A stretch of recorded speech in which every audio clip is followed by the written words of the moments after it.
आज 11 मई है, दिन सोमवार। बाबा भोलेनाथ के आशीर्वाद से इस प्रोग्राम को शुरू करते हैं। आज हम इस आर्टिकल को पढ़ने जा रहे हैं, साथ ही कुछ वर्ड्स देखेंगे, एक मैप देखेंगे, थोड़ी ग्रामर देखेंगे और फिर इस वीडियो को रैप अप करेंगे। तो सबसे पहले हम स्मार्ट वर्ड सीखते हैं टू मेक यू स्मार्टर। सबसे पहला वर्ड है मेमोरेंडम ऑफ अंडरस्टैंडिंग, जिसका मतलब है आपसी समझौता या एक सहमति पत्र।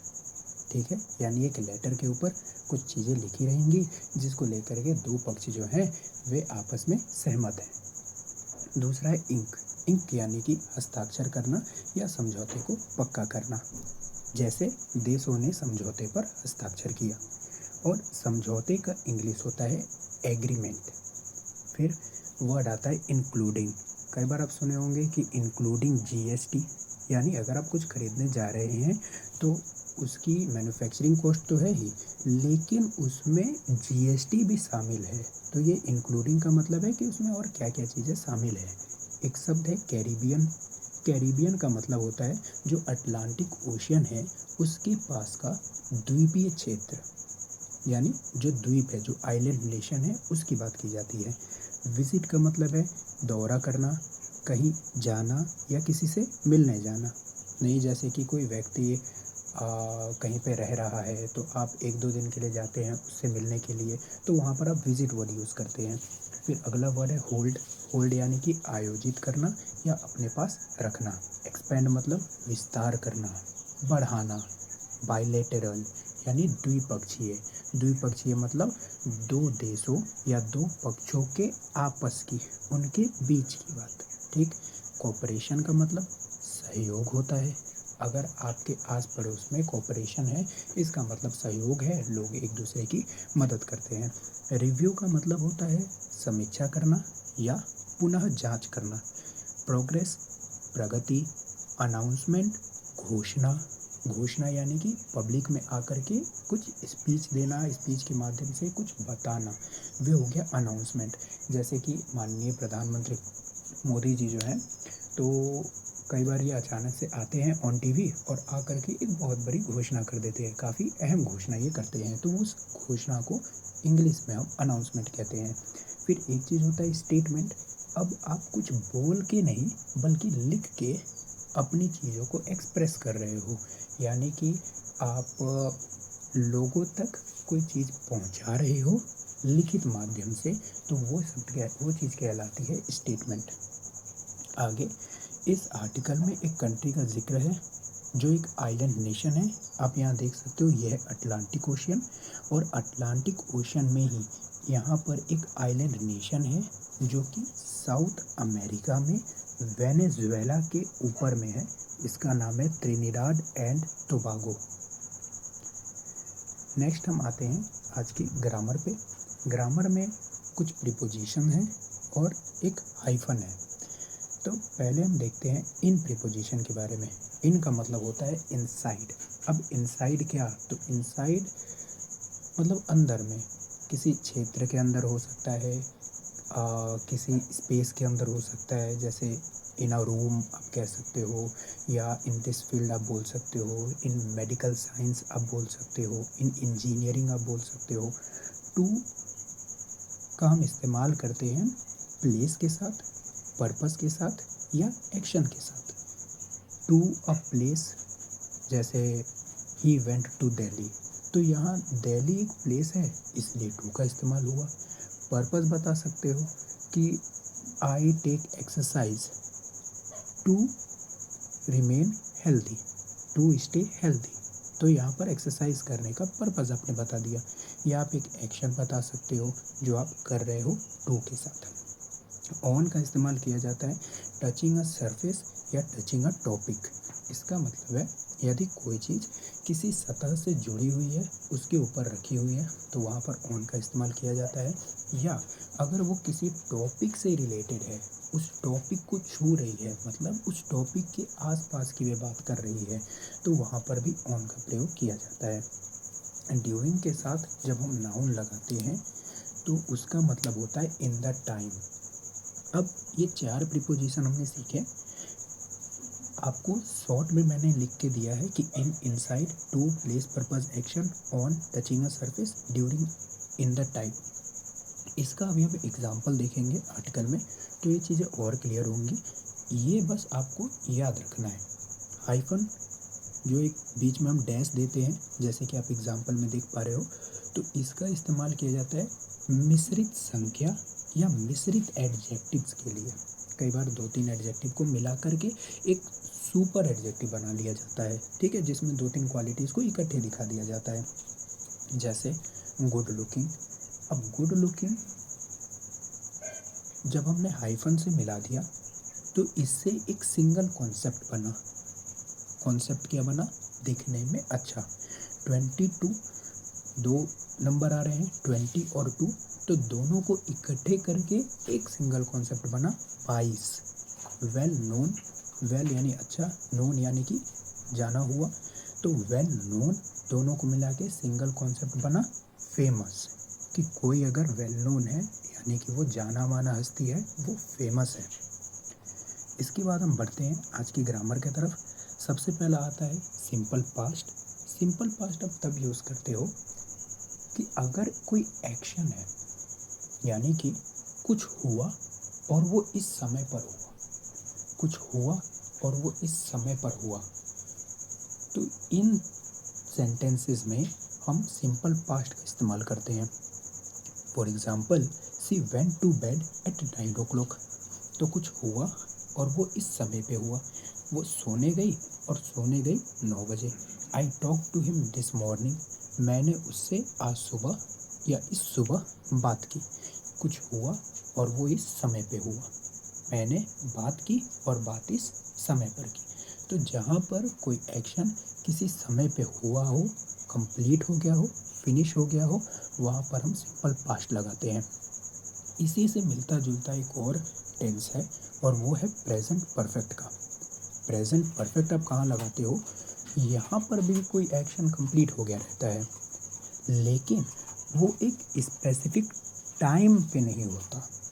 एक्शन हुआ जरूर, लेकिन स्पेसिफिक टाइम पे नहीं हुआ, एक खास समय पर नहीं हुआ।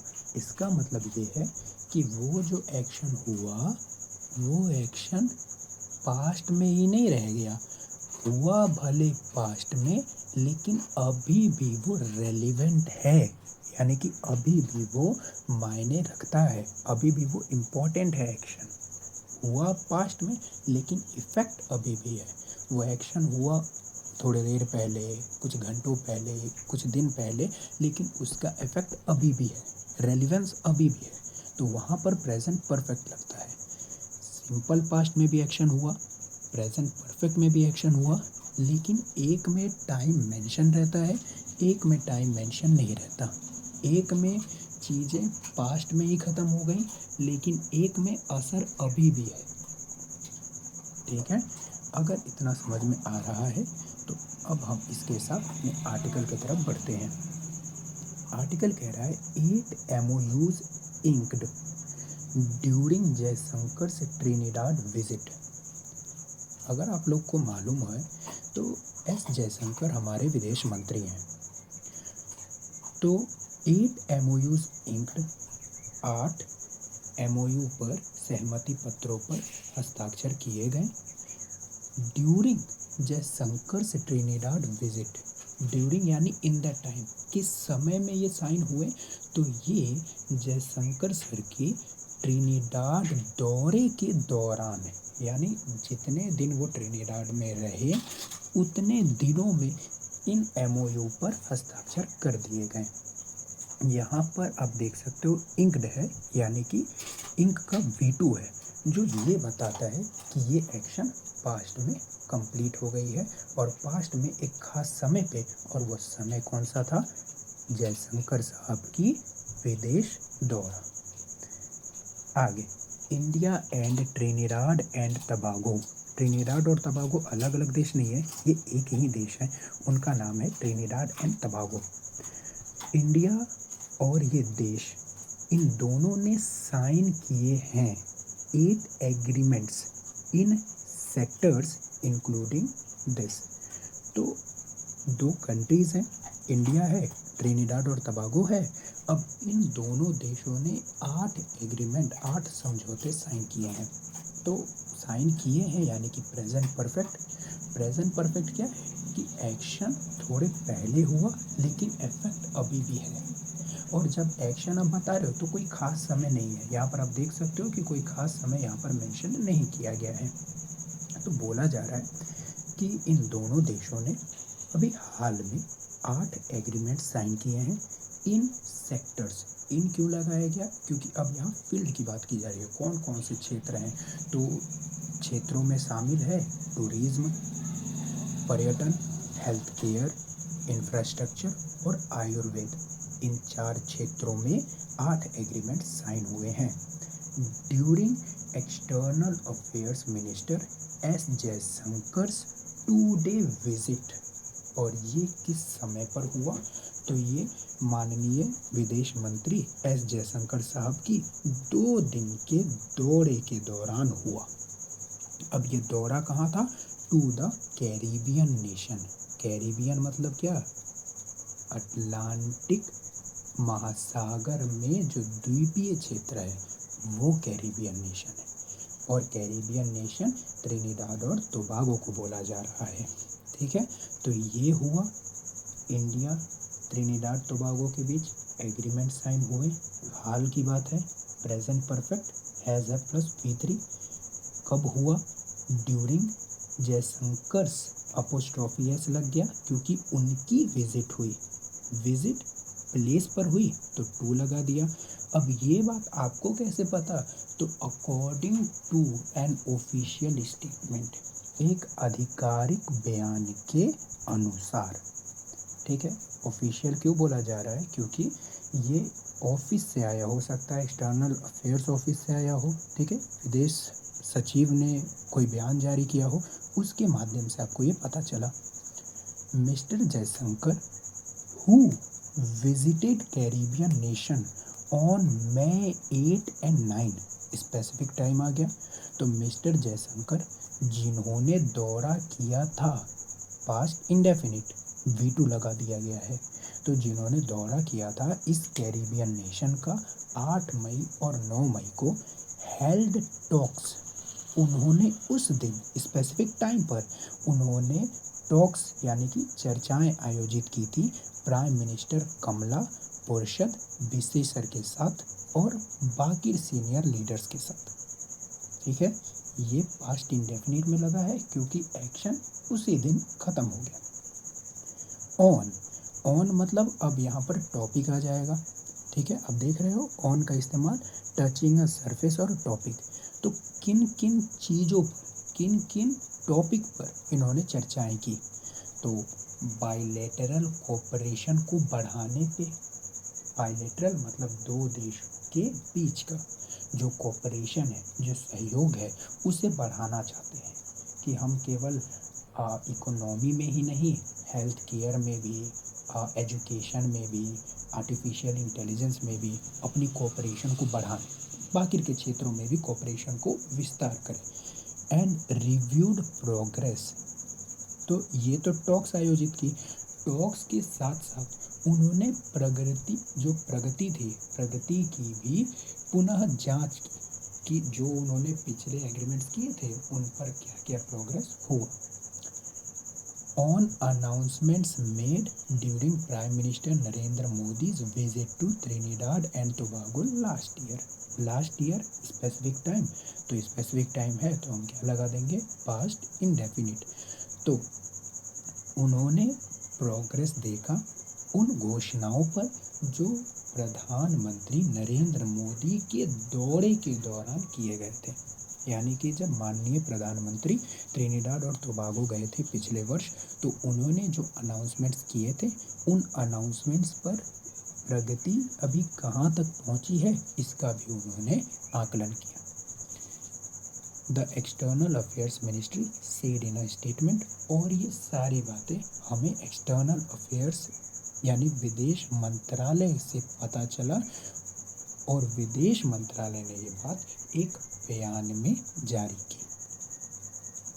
ठीक है, तो ये था आज का हमारा स्मार्ट वर्ड और smart grammar to make you smarter. अगर आपको इसमें कोई भी दिक्कत हो या आप चाहते हैं कि आपको थोड़ी और अच्छे से समझाया जाए तो feel free to give your feedback. Secondly, कि जो भी आप वर्ड यूज़ कर रहे हैं, जो भी आप वर्ड यहाँ पर सीख रहे हैं, तो कोशिश करिए कि आप इनको यूज़ कर सकें आम बोलचाल की भाषा में, टू साउंड स्मार्टर। या आप कभी कुछ लिख भी रहे हैं आर्टिकल, तो कोशिश करिए कि इन वर्ड्स को आप उसमें शामिल करें। और जब भी आप कोई सेंटेंस फ्रेम कर रहे हैं तो ध्यान रखें कि मैं वहाँ V2 लगाऊँ या मैं वहाँ हैज़ है प्लस V3 लगाऊँ, क्योंकि V2 में वहाँ लगाऊँगा जहाँ मुझे स्पेसिफिक टाइम देना होगा, और V3 में वहाँ लगाऊँगा जहाँ कोई चीज़ हाल में हुई है, इफ़ेक्ट अभी भी है। हाल में हुई है तो अभी भी उसका असर होगा ही। ठीक है, तो इस वीडियो को देखने के लिए आप सबका धन्यवाद।